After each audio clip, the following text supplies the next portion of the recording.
ভিডিওটা এখন আপলোড করা হলেও ভিডিওটা করা হয়েছে অগ্রহায়ণ মাসে, ওই 10 কি 12 তারিখের মতো অগ্রহায়ণ মাসের। আসলে আমাদের গ্রাম বাংলার মানুষের কাছে দুর্গাপুজোর পর যে বড় উৎসবটা আসে সেটা হচ্ছে নবান্ন উৎসব। হ্যাঁ, সেই নবান্ন উৎসব উপলক্ষেই আজকের এই ভিডিওটা। আসলে আমাদের গ্রাম বাংলার তো বেশিরভাগ মানুষই চাষি, তো সেই জন্য সমস্ত গ্রাম বাংলার মানুষেরা এই আজকের দিনে ধান থেকে যে নতুন চাল হয় সেই চালে মা অন্নপূর্ণার পুজো দিয়ে এই উৎসব পালন করে থাকে। তো চলো ভিডিওটা শুরু করে দিই। হ্যালো এভরিওয়ান, আমি বুবুই আর তোমরা দেখছো ব্লগ লাভার্স বুবুইয়ের নতুন আর একটা ভিডিও। এখানে প্রথমেই দেখলে আমাদের গ্যাস ওভেনে পান পাতা আর বাতাসা দিয়ে মা অন্নপূর্ণাকে প্রণাম জানানো হয়েছে। আর মা অন্নপূর্ণাকে বলা হয়েছে আজকে রান্নার সমস্ত স্বাদ যেন ঠিকঠাক রাখা হয়, কারণ আজকের দিনে কোনো রান্না চেখে দেখা যায় না। এই যে সবজিগুলো দেখছো, এই সবজিগুলো কিন্তু আগের রাতেই কেটে রাখা। সবজি কাটা বাটা সব কিন্তু আগের দিন সন্ধ্যে থেকেই করে রাখা হয়। আর এখানে মা পুজোর ঠিক করছিল, আর আমাদের গোপাল সোনাদেরকেও স্নান করিয়ে দেওয়া হয়েছে, কারণ আজকের দিনে এত কাজ আর সময়ই পেতাম না আমি, তাই মাই এই কাজগুলো করে দিয়েছে।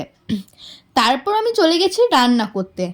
আজকের দিনে যাদের বাড়িতে একটি মাত্র মহিলা, মানে হয়তো ধরো বাবা ছেলে আর মা, এখানে একটি মাত্র মহিলা হলো, তাই না? সেই ক্ষেত্রে কিন্তু মহিলাটিকে বহুত ঝামেলার মধ্যে যেতে হয়।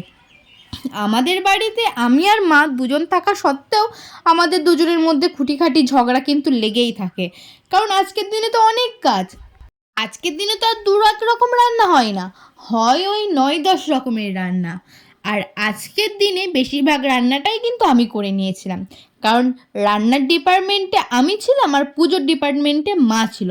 বললাম না, যাদের বাড়িতে একজন মহিলা আছে তাদের আজকে খুব সমস্যা হয়, কারণ পুজো দেওয়া থেকে পুজো নিয়ে আসা থেকে রান্না বান্না কাটাকাটি বাটা তাকে মানে সেই মানুষটিকে একাই করতে হয়। তাই শেষমেশ সম্ভবত তার মাথার ঠিক থাকে না, কারণ এত রান্না বান্না আজকে করতে হয়। উপকরণ দেখে বুঝতেই পারছো যে আজকে মানে বেশ ভালোভাবেই রান্না হতে চলেছে। আজকে এই যেহেতু অগ্রহায়ণ মাসটা শীতকাল আর এখনকার সিজন হচ্ছে ফুলকপি বাঁধাকপি এইসব, তাই ফুলকপি হলে বাঁধাকপি হবে না, বাঁধাকপি হলে ফুলকপি হবে না এমনটা কিন্তু নয়। আজকের দিনে সবার বাড়িতে ফুলকপিও হয় আর বাঁধাকপিও হয়। তারপরে তো তাছাড়া কুমড়ো, তারপর ভাজা ভাজি এসব তো আছেই। আজকের দিনে আমাদের বাড়িতে টোটাল 9 রকম ভাজা হয়েছিল। ওই পটল ভাজা, বেগুন ভাজা, কালো কলাইয়ের বড়া ভাজা, ফুলবড়ি ভাজা, মূলো ভাজা, নারকেল ভাজা, আখ ভাজা, এসব মিলেই অনেক রকম ভাজাভাজি হয়েছিল।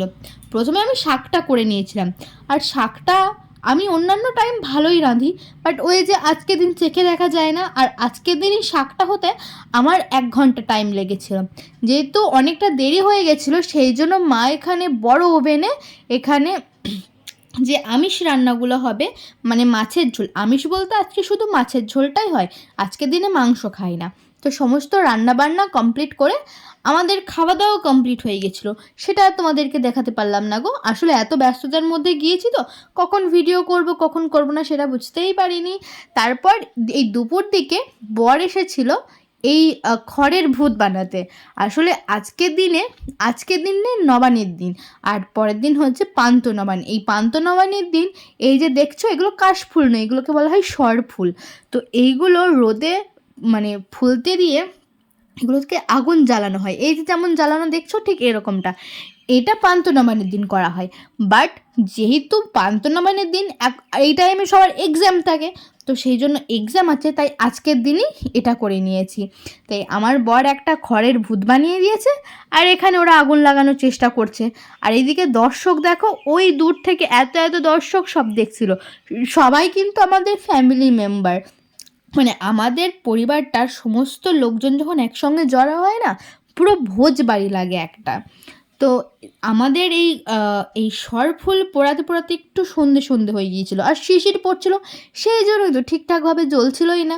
এই চেনটা অনেকটা বড় করা হয়েছিল, বাট যেহেতু শিশিরে সব মানে কি বলবো জল হয়ে গিয়েছিলো, সেই জন্য ঠিকঠাকভাবে ধরছিল না। তারপর যখন ধরলো কি সুন্দর লাগছিলো দেখো। এরা আবার দুষ্টুমি করে ফাঁকে ফাঁকে ওই বোম হয় না, ওই ব্ল্যাক ক্যাট, তারপরে বুড়িমার চকলেট বোম, ওইসব ভরে রেখেছিল, আর দুমদাম করে ফাটছিল।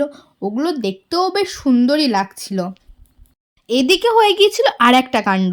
আমাদের পুচকু পুচকু ছেলেরা একটু বদমাশি করে দুটো দলে বিভক্ত হয়ে গেছিল। ও বলে আমরা আগে পোড়াবো, ওরা বলে আমরা আগে পোড়াবো। এ বলে তোদেরটা কত ভালো হয় দেখবো, আর এরা বলে তোদেরটা কত ভালো হয় দেখবো। আমার বর যেটা করছিল দেখলে সেটা কিন্তু এটা না, এটা করে দিয়েছিল আমার মেজদা, মানে আমার ভাইপোকে বানিয়ে দিয়েছিল। এটা হাইটে হয়েছিল অনেকটাই বড়। যাই হোক মোটামুটি ভালোই হয়েছিল। আর এইগুলো ছাইগুলো যখন আকাশে উঠছিল, আকাশটাও কি সুন্দর লাগছিল, বাট ক্যামেরাতে ততটা ক্যাপচার করা যায় না, সেই জন্য অতটা তোমরা বুঝতেও পারছো না, বাট সামনাসামনি খুবই সুন্দর লাগছিল গো। আর এটা যদি একটু রাত রাত হতো না আরও ভালো লাগতো। এরকম ভাবতে ভাবতেই যখন সন্ধেটা নামলো, তখন আরেক দল বলছে চলো এবার আমরা পোড়াবো। তো দেখো মানে ওটা বিকেল বিকেলেই ধরছিল না, কিন্তু এটা সন্ধে হওয়ার সত্ত্বেও কিন্তু বেশ চট করেই ধরে গেছিল। আর এই যে এই ভূতটা দেখছো, এই ভূতটা আমার বর করে দিয়েছে, আর এখানকার বোম গোজার কাজটা আমি করেছিলাম।